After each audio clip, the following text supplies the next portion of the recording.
Being at an airport, it's only natural that you got helicopters landing. Just a short while ago, one of the SA Express aircrafts landed as well. So it is noisy out here, but it's a hive of activity and lots of excitement. I can tell you so much with this launch of a cadet program. It's a partnership between SA Express and SAA that's going to see a lot of previously disadvantaged students finally becoming pilots, a dream that one would never have imagined could come true for them. You know, Peter, I've been looking at some of the statistics when it comes to the pilots in South Africa and the breakdown. Now, these are official statistics that have audited by the Civil Aviation Authority. So these are stats that have come out showing that of a total of 26,022 aviation personnel license holders in South Africa. Now, these figures are for 2012, so they're pretty updated. Here's the breakdown for you, which is quite frightening. Of the 26,000, 2,776 were African. Now, this is against 17,346 that are white. Now, that is a huge gap. When you look at those figures, it's massive. Now, I don't have the figures of the women in front of me, but there's also a massive gap when you see women pilots. I mean, there are hardly any in South Africa when you look at the total number of men when it comes to pilots in South Africa. And that's why an initiative like this is very important. But let's talk further about this with Malusi Gigaba, who, of course, is the Minister of Public Enterprises. Minister, it's good to have you. Welcome to Morning Live. Thank you very much, Leanne, and good morning to your viewers. I mean, when we look at those statistics, which are frightening, I mean, I don't know if you could hear me, but I'm sure you know these numbers, yes. But 26,000 pilots, and of those, 2,776 are African. It's unacceptable at this time in South Africa. I think we've made very steady and slow progress over the years. Over the last 19 years, even if you had passed all the cadet pilots that SAA and SA Express were training, they still wouldn't suffice to bridge the racial gap and the gender gap at the level of the pilots community of the two airlines.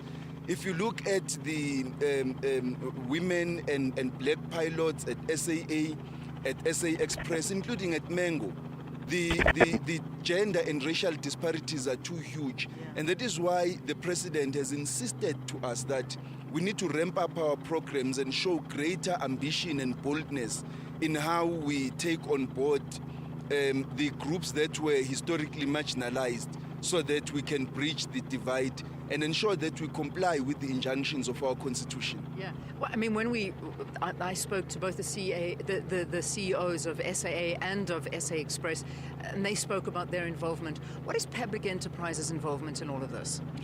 We ensure that the issues of demographic representativity and gender representativity is reflected in the shareholder compact. So we measure their performance by the number of female cadet pilots and the number of black cadet pilots they are able to take on board. We are going to increase our monitoring of this situation in the coming years, so that we are able to address these problems. So at the level of the shareholder representative, our responsibility is to ensure that we push our companies, especially state-owned companies, which have a greater responsibility towards the fulfillment of the constitutional requirements and fulfillment of the state's transformation objectives, to ensure that they comply with the constitution and other transformative legislation that is available in the country. I mean, when we look at other pilot training colleges in the country, are they accredited by government as well? They are.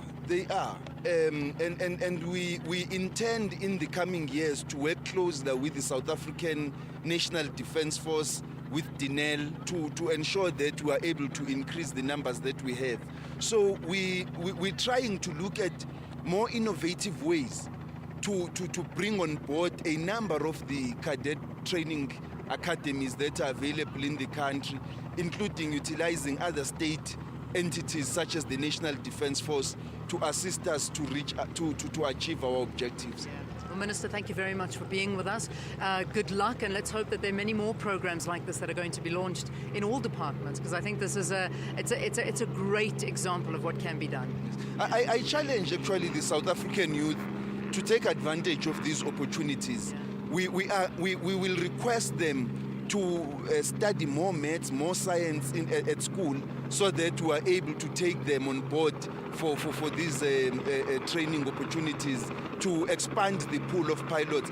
The South African pilots, especially at SAA and SA Express, are known for their safety, for their high safety standards. That's why our airlines have no injuries, we don't crash, because we insist on the best quality and the best training available. Fantastic. Minister, thank you very much for talking to us, and enjoy the rest of the launch that will be happening this morning. All right, well, you've heard it. This is what's being done to try and rectify a situation when it comes to transformation in the aviation industry. We're going to be talking to some of the cadets after the break. So